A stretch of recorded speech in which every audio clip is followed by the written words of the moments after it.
इसके साथ साथ आप ये सोचो, अपने आप को समझाओ कि मैं अगर अपनी कोई प्रॉब्लम किसी के सामने शेयर करने जाती हूँ तो वो नहीं सुनेगा, लेकिन मैं अपने साथ जब शेयर कर रही हूँ, अपने आप से जब मैं बात कर रही हूँ, तो जितने प्यार से मैं सुन रही हूँ उतने प्यार से कोई नहीं सुनेगा।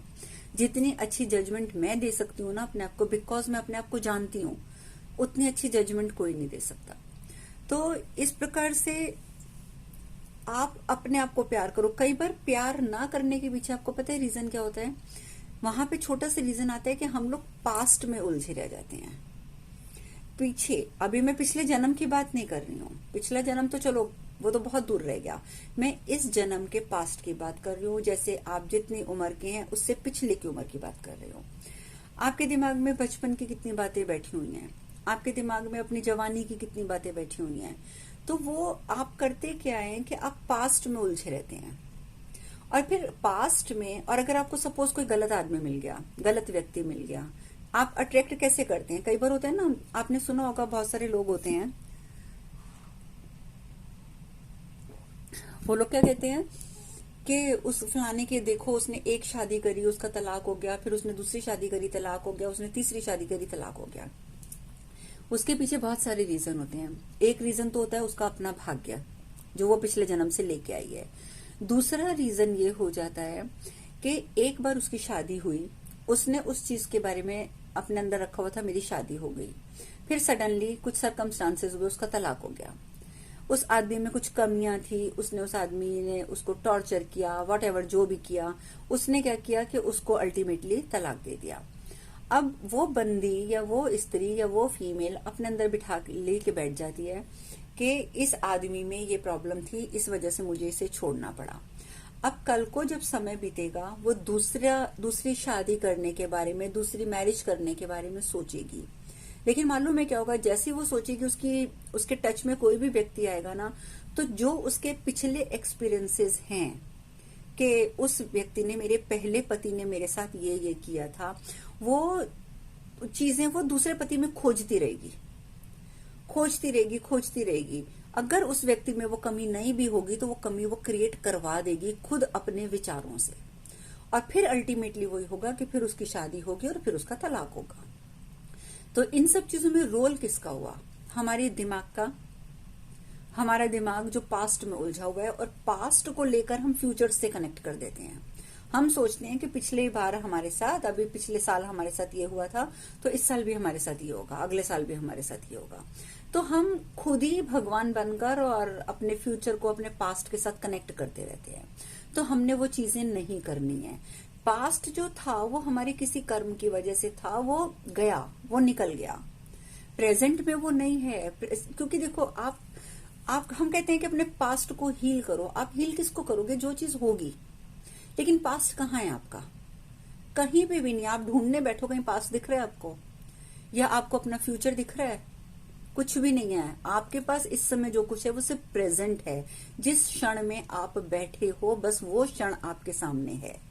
ये क्षण ही आपका जो है वो अगला क्षण बन जाएगा। अगला क्षण कोई नया नहीं आएगा। और जैसे ये क्षण अगले क्षण में कन्वर्ट होगा तो पिछला क्षण तो खत्म हो गया, और आपको तो पता भी नहीं कि अगला क्षण जो आया है वो आगे भी आने नहीं आना है। You never know. तो आपको जो कुछ सोचना है वो आपको आज के बारे में सोचना है।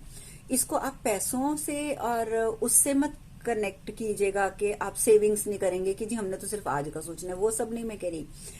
आप अगर छोटी मोटी प्लानिंग्स करते हो, आप अपनी फाइनेंशियल प्लानिंग्स करते हो, इट्स फाइन। वो आपको करनी पड़ेगी फ्यूचर के लिए, क्योंकि हर इंसान अगर एक लंबी उम्र लेके आया तो उसकी जिंदगी में बुढ़ापा भी आएगा। बुढ़ापा भी आएगा तो उसको पैसों की भी जरूरत होगी। जरूरी नहीं है कि हर इंसान बच्चों पे डिपेंडेंट रहेगा। तो जो चीजें नेसेसिटी हैं, जो प्लानिंग नेसेसिटी है, जो बहुत जरूरी है, वो तो आप करोगे फ्यूचर के लिए।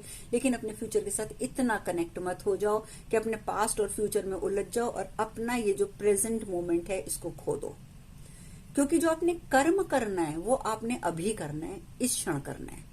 आप ये नहीं सोच सकते कि अगला क्षण आएगा। अगला क्षण तो आएगा नहीं। अगले क्षण में जैसे आप पैर रखोगे तो वो फिर प्रेजेंट बन जाएगा, है ना। फ्यूचर तो कुछ है ही नहीं है, और पास्ट वैसे बीत चुका है। तो इसलिए अगर हम सोचते हैं कि हम अपने पास्ट, बस आप अगर कुछ कर सकते हो तो सिर्फ इतना कर सकते हो कि जो गलतियां आपने पास्ट में करी हैं उससे आप कुछ सीख लो, ताकि वो गलती आप अब दोबारा ना करो। और अगर आप प्रेजेंट में नहीं करोगे वो गलती, उससे शिक्षा लेके, तो फ्यूचर तो ऑटोमेटिकली आपका अच्छा हो गया। आप इन चीजों को इस तरह कनेक्ट कर सकते हो, लेकिन आप फ्यूचर में और पास्ट में जी नहीं सकते। अल्टीमेटली जीना आपको प्रेजेंट में है, ठीक है। तो इसीलिए अपने आप को प्रेजेंट में रखो और अपने आप को देखो, अपने आप को समझाओ, अपने आप को प्यार करो, अपने आप के लिए जो कर सकते हो, जो चीज देखो। एक चीज मैं जरूर बोलूंगी, खासकर ये हिंदुस्तानी औरतों के लिए मैं ये बात बोल रही हूँ। उनका नेचर क्या होता है, उनका स्वभाव क्या होता है कि वो अपने पति के लिए, परिवार के लिए, बच्चों के लिए सब कुछ करती हैं। यहां तक कि वो खाना भी बनाएंगी ना, तो वो यही सोचेंगे, अरे मेरे बेटे को ये पसंद है, ये बनाती हूँ, मेरे पति को वो पसंद है, बनाती हूँ। कभी वो अपने आप से नहीं पूछेंगी तुझे क्या पसंद है। वो अपनी पसंद का खाना कभी नहीं बनाएगी, वो हमेशा वो खाना बनाएंगी जो उसके परिवार को पसंद है। तो आप नहीं बना सकते, इट्स फाइन, हर इंसान के पास इतना टाइम भी नहीं होता, बट एटलीस्ट आपको जो चीज पसंद है खाने की, जो चीज पसंद है अपने पास उसे थोड़ा सा जरूर रखो। जब भी आपको गुस्सा आए, जब भी आपको कि कोई कुछ कह दे, आपका मूड खराब हो, तो आप अपने आप को प्यार करो, अपने आप को सहलाओ, एक छोटे बच्चे की तरह, देख रूठ मत, कोई बात नहीं, जो हो गया हो गया, मिट्टी डाल, पानी डाल, जो भी डाल, लेकिन भूल जा, ठीक है, माफ करो उसको और आगे बढ़। अपने आप को समझा के उसको प्यार से कि देख तुझे ये पसंद है ना, चल हम ये खाते हैं। और फिर आप अपनी फेवरेट चीज जरूर खाओ थोड़ी सी, चाहे वो टॉफी है, चॉकलेट है, आइसक्रीम है, किसी तरीके की कोई सब्जी है, रोटी है, वॉटएवर, जो भी आपको पसंद है वो आप जरूर खाओ। आपको रसगुल्ले पसंद है तो आप अपने आप को समझाओ, तू देख मान जा, मैं चलती हूँ तेरे साथ, अभी हम रसगुल्ले खा के आते हैं। तो अपनी एक पसंद की चीज अपने पास रखो, अपने घर में रखो। घर में नहीं भी रख सकते तो, लेकिन जिस दिन आप ज्यादा स्ट्रेस हो जाओ, जिस दिन आपको कोई ज्यादा ही कुछ कह दे, उस दिन आप बाहर जाओ और वो चीज जरूर खा कर आओ। और बेटर ये होगा कि उसे घर लाकर खाओ। उसके पीछे भी एक लॉजिक होता है। जब हम बाहर खड़े होकर कुछ खा रहे हैं तो हमारे दिमाग में बहुत कुछ चल रहा होता है, हम उस चीज का स्वाद भी पूरा नहीं लेते हैं। घर में बैठ के अगर आप टेंशन में हो, आपका दिमाग बहुत थका हुआ है, आपने अपने आप को काम डाउन किया, अपने आप को समझा लिया, उसके बाद अपनी फेवरेट चीज लेकर आप आराम से बैठ जाओ। और आराम से बैठने के बाद आंखें बंद करके उसको एक एक बाइट करके खाओ, उसको एक एक बाइट करके खाओ, उसका आनंद लो। फिर उस समय अपने आप से फिर बात करो कि देखिए तो कितनी अच्छी चीज खा रही है ना, कितना मजा आ रहा है खाने में। लाइफ तो ये है, किसी ने क्या कह दिया उससे हमें क्या लेना देना है। तो इस तरीके से बहुत सारे तरीके होते हैं अपने आप को समझाने के। तो सेल्फ लव में आपने एक तो सेल्फ टॉक जरूर करनी है। कभी कोई प्रॉब्लम आ जाए, अपनी कोई समस्या आ जाए, अपने से जरूर डिस्कस करो। बोलो कि भी मैं क्या करूं, मैं इस समस्या में फंस गई हूं। अपनी आंखें बंद करके बैठ जाओ, अपने आप से पूछो तुझे क्या लगता है, क्या रास्ता सही है, अच्छा ये रास्ता सही है, अच्छा नहीं वो रास्ता सही है। अपने आप से डिस्कस करके अपना डिसीजन लोगे तो हमेशा आपको फायदा मिलेगा, इतना याद रखना, क्योंकि आपकी अंतरात्मा आपको गलत जवाब नहीं देगी। दूसरा, अपनी तारीफ जरूर करनी है, जो मैंने बताया है। अपने आप को देखो, आपको अपना जो चीज सबसे अच्छी लगती है, आपको अगर सपोज अपनी आवाज भी अच्छी लगती है तो आप बोलो कि शीशे के आगे खड़े होकर आप बात करो और बोलो कि look how beautifully I am talking, कितनी प्यारी आवाज है मेरी, मैं कितनी प्यारी आवाज में बात करती हूँ, देखो मैं कितने प्यार से बात करती हूँ। अपनी आंखों को देखो, देखो मेरी आंखें कितनी सुंदर हैं। तो अपने आप का कुछ ना कुछ चीज चुनकर तारीफ जरूर करो। लेकिन एक बात याद रखना कि अपनी तारीफ के साथ साथ ये ना हो जाए कि आप लोगों में कमियां ढूंढने लग जाओ। आप जैसे लोगों में खूबियां ढूंढते हो वैसे ही अपने में भी खूबी ढूंढनी है, ठीक है। लेकिन लोगों में कमियां मत ढूंढने बैठ जाना। तो एक तो ये पॉइंट हो गया हमारा सेल्फ लव का। और एक बात और ध्यान रखना कि अपने आप से जब भी प्यार बात करो, करनी बहुत प्यार से है, बहुत प्यार से बात करनी है। अब इसके बाद कई बार क्या होता है कि जब हम अपने आप से बहुत, एक चीज और होगी आपके साथ, वो मैं पहले अलर्ट कर दूं। आप अपने आप के साथ बहुत प्यार से बात करने लगे, अब आपने अपने आप के दिमाग में जैसे एक नेगेटिव विचार आया, आपने जैसे हमने पिछली बार बात करी थी पॉजिटिव करनी है, तो अफर्मेशंस के ऊपर आपने जरूर काम करना है। अफर्मेशन क्या होता है? Positive words. अब अफर्मेशन, प्लीज सुनंदा जी आप अनम्यूट मत कीजिए अपने आप को।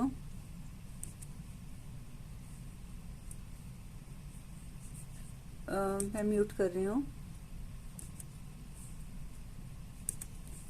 ओके, तो आप अफर्मेशन जरूर करेंगे। अफर्मेशन करने से आपको क्या फायदा होता है कि आपके अंदर वो पॉजिटिव फीलिंग आनी शुरू हो जाती है। और अफर्मेशन ये नहीं होती कि रटी रटाई, जैसे हम लोग बच्चों को अफर्मेशंस करवाते हैं। हम छोटे बच्चे को सामने बिठा लेते हैं, उसको अगर एक लड़का है तो हम उसको बुलवाते हैं, I am a very good boy, I am very intelligent, I can do anything, I am very positive. उसको हम अच्छे अच्छे अच्छे अच्छे बहुत सारे शब्द करवाते हैं। उस बच्चे को हम शब्द करवाते हैं, सेंटेंसेस बुलवाते हैं। क्यों बुलवाते हैं? सिर्फ इसलिए क्योंकि उस बच्चे का अपना दिमाग अभी इतना डेवलप नहीं है कि वो अपने लिए पॉजिटिव एफर्मेशन ढूंढ सके। लेकिन हम लोग जो हैं, बड़े लोग जो हैं, मैच्योर लोग जो हैं, हमारा एक एक शब्द हमारी एफर्मेशन है। अगर मैंने दिन में 10 बार बोल दिया ना, हे भगवान क्या किस्मत लेके मैं पैदा हुई हूं, हे भगवान ये क्या लिखा है मेरी किस्मत में, मुसीबत ही मुसीबत है, तो समझो कि आपकी लाइफ में कई गुना ज्यादा मुसीबतें आ गई। आपने ये बात उसको एफर्मेशन की तरह नहीं बोली, लेकिन आपने कहीं ना कहीं गलत शब्द इस्तेमाल किया। और बार बार वही बात आती है, जो सोचोगे वो आपके सामने आएगा, जो सोचोगे वो आप बन जाओगे। तो आपने अनजाने में सोचा, लेकिन अल्टीमेटली आप वो बन जाओगे। तो आपको अपने एक एक शब्द के ऊपर ध्यान रखना है, एक एक शब्द के ऊपर। जैसे आप सपोज किसी ने कुछ कह दिया, आपको बुरा लग भी गया। अब आपको बुरा लग गया, अब आप क्या करोगे कि सोचने बैठ जाओगे, हाँ इसने कह दिया, कितनी गलत बात कह दी, इसने क्यों कह दिया, इसने कितना गंदा वर्ड यूज कर दिया। तो कहीं ना कहीं आप मन में वो वर्ड को रिपीट करोगे। जैसे सपोज मैं उदाहरण के लिए बोलती हूँ, किसी ने पागल कह दिया आपको, तो आप बोलोगे, हे भगवान देखना इसने मुझे पागल कह दिया, देखना मैं कोई पागल हूं, इसने तो मुझे पागल कह दिया, इसने तो मुझे पागल कह दिया। अब आप अपने मन में बात सोचते जा रहे हो कि सामने वाले ने आपको पागल कह दिया। अल्टीमेटली क्या होगा? अल्टीमेटली क्या होगा कि आप वैसा ही बिहेव करने लग जाओगे। क्यों? क्योंकि आपने अपने आप को एक एफर्मेशन दे दी कि हाँ मैं तो पागल हूं। उसने कहा था ना कि तू पागल है, मैं तो पागल हूं, आपने एक्सेप्ट कर लिया। नहीं, सामने वाले ने कहा तू पागल है, ठीक है, आप अपने कमरे में आए, अपने आप बैठे, अपने आप से बात करी, या शीशे के आगे खड़े हो गए और अपने आप को पूछा, एम आई फूल, मैं पागल हूं? आपके अंदर आत्मा कहेगी नहीं, पागल नहीं हो। बस उसके बाद आपके दिमाग में जो चलना चाहिए वो ये चलना चाहिए, आप तो इतने इंटेलिजेंट हो, उसने बोल भी दिया तो इट्स ओके। पर आपने फिर उस पागल वर्ड का इस्तेमाल नहीं करना, क्योंकि जितनी बार आप उस पागल वर्ड को बोलोगे उतनी बार वो आपके ऊपर असर डालेगा। तो इस प्रकार से आपका एक एक शब्द एफर्मेशन है। अगर आप स्टार्टिंग करना चाहते हो, अपने शब्दों पे कंट्रोल नहीं कर सकते, तो आप स्टार्टिंग कैसे करेंगे? ये मेरे ख्याल से बंद होने वाला है, 1 मिनट में ये बंद हो जाएगा तो आप लोग रिकनेक्ट हो जाइएगा। अब एफर्मेशन का ये है कि आप या तो अपने फोन में डाउनलोड कर सकते हो, एफर्मेशन की ऐप आती है। उसमें क्या होता है कि हर थोड़ी देर बाद एक एफर्मेशन आपकी स्क्रीन के ऊपर चलती रहती है, तो ऑटोमेटिकली जितनी देर आपके हाथ में फोन है आप उस एफर्मेशन को पढ़ोगे ही पढ़ोगे। दूसरा तरीका क्या होता है, जो आपने अपनी विश लिखी है कि मेरे पास ये है, या मैं ये बन गई हूं, या मेरे बच्चे ये हैं, आपने जो भी विश लिखी है, सुबह सुबह उठ के उसको जरूर पढ़ो। जब आप लिखते हो ना, 3 बार लिखना है ना सुबह आपने, तो 3 बार आपने लिखना है, तो उसको कम से कम 5 बार, 10 बार, 11 बार आप उसको पढ़ो, तो वो भी आपकी एक एफर्मेशन हो जाएगी। तो ये एफर्मेशन में मैं आपको भी आगे भी बताती हूँ कि क्या करना है।